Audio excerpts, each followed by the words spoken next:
Bonjour et bienvenue sur le podcast qui t'aide à transformer ta vie avec les pierres. Je m'appelle Angélique, je suis la cofondatrice d'universminéral.fr et notre mission est de vous aider à travers les pierres à vous reconnecter à vous-même pour incarner votre plein potentiel. Nous allons vous guider dans l'expérience de la lithothérapie pour reprendre le plein pouvoir sur votre vie et vous libérer afin de vivre une vie en conscience et en bien-être. Si ce podcast vous plaît, n'hésitez pas à nous soutenir en nous notant 5 étoiles sur votre plateforme d'écoute ou simplement en ajoutant un commentaire bienveillant. On vous remercie, on vous embrasse et on vous souhaite une bonne écoute. Bonjour, c'est Raphaël et je suis ravi de vous retrouver cette semaine sur ce podcast. Alors aujourd'hui, on va parler stress et comment réduire son stress avec la lithothérapie. Alors avant de rentrer dans le détail de quelles sont les pierres qui peuvent nous aider à réduire ce stress, juste une introduction sur qu'est-ce que c'est que le stress et comment il se manifeste. Le stress, c'est un élément qui est assez récent et qui est lié à notre société moderne, qui est dû au fait que chacun agit comme une entité séparée, indépendante, et qui doit diriger sa vie et la réussir. Du coup, on est tout le temps en jugement ou en comparaison les uns avec les autres. Alors on a souvent l'impression que ce stress, cette pression, elle vient de circonstances ou d'événements qui sont extérieurs à nous, mais en réalité, c'est notre responsabilité dans ce processus qui est très souvent sous-estimée.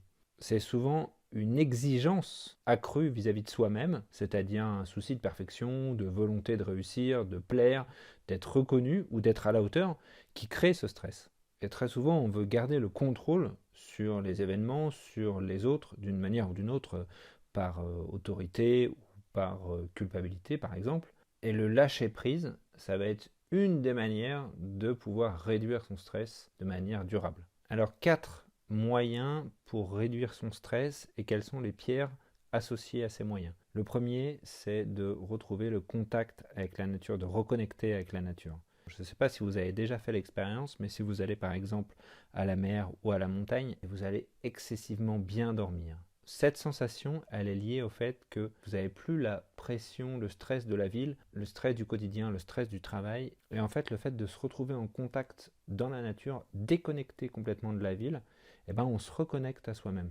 Et le fait de se reconnecter à soi, ça va rendre tout ce qui semblait très important lorsqu'on était en ville et au travail, complètement accessoire. Et toutes les émotions, toute cette pression qu'on se met pour justement être bien, pour plaire ou pour être reconnu, tout ça, ça n'a absolument plus lieu d'être. Vous êtes tout seul dans la nature et vous êtes juste vous avec vous-même. Alors on peut aller un peu plus loin dans l'immersion et passer une journée en balade dans la forêt ou même faire une randonnée en montagne, voire un trek de plusieurs jours et passer une nuit en bivouac.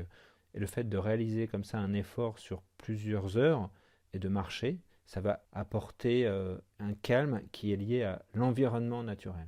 Alors les pierres qui peuvent nous aider à reconnecter avec l'énergie de la nature, la première, c'est l'agathe-mousse, qui est également très conseillée pour les personnes qui travaillent en rapport avec le végétal ou la végétation.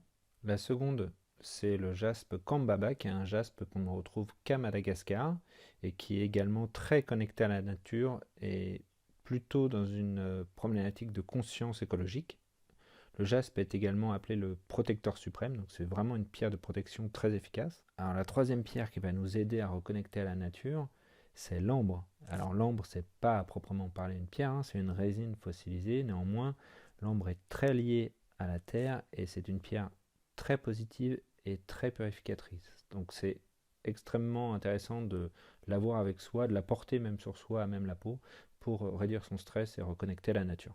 Alors le deuxième point, c'est plutôt comment apaiser son stress et apaiser la pression de manière continue. C'est-à-dire comment relâcher la pression qu'on se met, nous, vis-à-vis des autres et vis-à-vis du contexte et de l'environnement qui est familial ou au travail ou dans la société.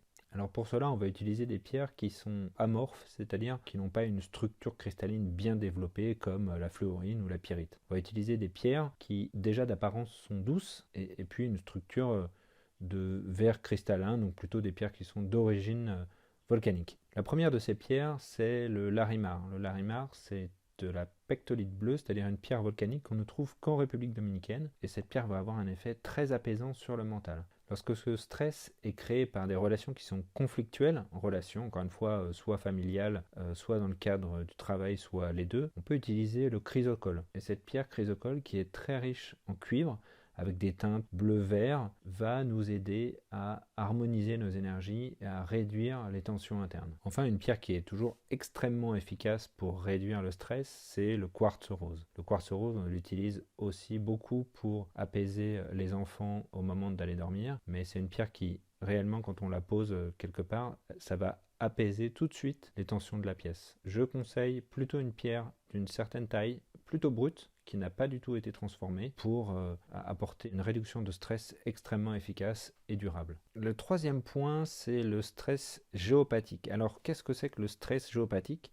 C'est le stress qu'on peut ressentir quand on se retrouve dans des endroits, par exemple dans une maison ou dans un environnement, et qui est lié à ce qu'on appelle des lignes telluriques ou des lignes de lait, et c'est-à-dire des lignes d'énergie subtile que l'on trouve dans le paysage. Alors, on pense que certains sites sacrés, moyenâgeux ou même plus anciens, sont construits sur la convergence de lignes telluriques comme Stonehenge ou comme certaines cathédrales ou abbayes. Le fait d'être sensible à ces lignes d'énergie va créer un stress qui fait qu'on va se sentir pas bien à un endroit. Vous ne savez pas comment l'expliquer, c'est presque intuitif. Vous allez ressentir l'énergie de cet endroit. Ce stress géopathique, il n'est pas uniquement lié à ces lignes telluriques, il est lié aussi à toutes les lignes d'énergie subtiles que l'on trouve dans la Terre, dans la croûte terrestre. Ça peut être des rivières d'eau souterraines, ça peut être des courants électriques, ça peut être des champs magnétiques qui sont un petit peu différents. Alors pour se protéger ou même bloquer ce stress géopathique, on va utiliser des pierres qui ont des cristaux bien développés, très bien formés, qu'on voit bien, comme l'améthyste ou la fluorine, ou des pierres d'apaisement comme la kunzite ou le larimar, encore une fois. Alors, dernier point, pour réduire son stress, expérimenter le lâcher-prise. Qu'est-ce que c'est que le lâcher-prise ? C'est juste lâcher le contrôle. Le contrôle sur tout, en fait. Le contrôle sur les autres, le contrôle sur sa vie, le contrôle sur son environnement. Le lâcher-prise, c'est quelque chose qu'on a souvent envie de faire, mais qu'on a du mal à réaliser. Donc pour ça, on va utiliser certaines pierres qui vont nous aider à lâcher le contrôle. Alors, ça va demander un petit travail d'introspection pour identifier sur quel plan on a un contrôle et qu'on veut évidemment lâcher ce contrôle. Est-ce que c'est sur le plan émotionnel, sentimental, physique ou mental juste ? Si ce stress est d'ordre émotionnel et qu'on a du mal à lâcher le contrôle sur un sentiment, une émotion que l'on a, une relation sentimentale, la meilleure pierre, ça va être la rhodochrosite, qui est vraiment une pierre de lâcher prise émotionnelle. Si ce stress est psychique ou mental, la meilleure pierre à utiliser dans ce cas-là, c'est la pierre de lune. Une pierre de lune blanche, c'est vraiment une pierre d'équilibre et d'apaisement qui est extrêmement efficace. Si ce stress est lié à votre relation avec les autres, ou que vous n'arrivez pas à exprimer une vérité, quelque chose, ou manquez d'éloquence ou d'expression de vos propres ressentis, alors utilisez le lapis lazuli. C'est vraiment une pierre qui est extrêmement efficace dans ce cas-là. Enfin, si ce stress il est d'ordre physique, si le lâcher-prise que vous voulez exercer il est sur le physique ou votre physique, la meilleure pierre à utiliser, ça va être la malachite ou le chrysocole. Ce sont des pierres qui sont très riches en cuivre et qui vont très rapidement apaiser les crampes et les tensions musculaires. 4 éléments pour réduire son stress de manière efficace en fonction de l'origine, donc la reconnexion à la nature, le stress géopathique, le lâcher-prise et apaiser son stress et son mental. Si vous voulez aller plus loin dans le détail de comment réduire son stress efficacement et de manière durable avec les pierres, nous sortirons une formation ou une masterclass spécialement dédiée à ce sujet dans le courant du mois de février 2022.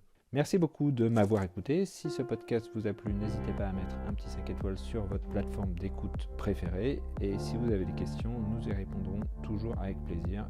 Questions que vous pouvez laisser en commentaire. À bientôt.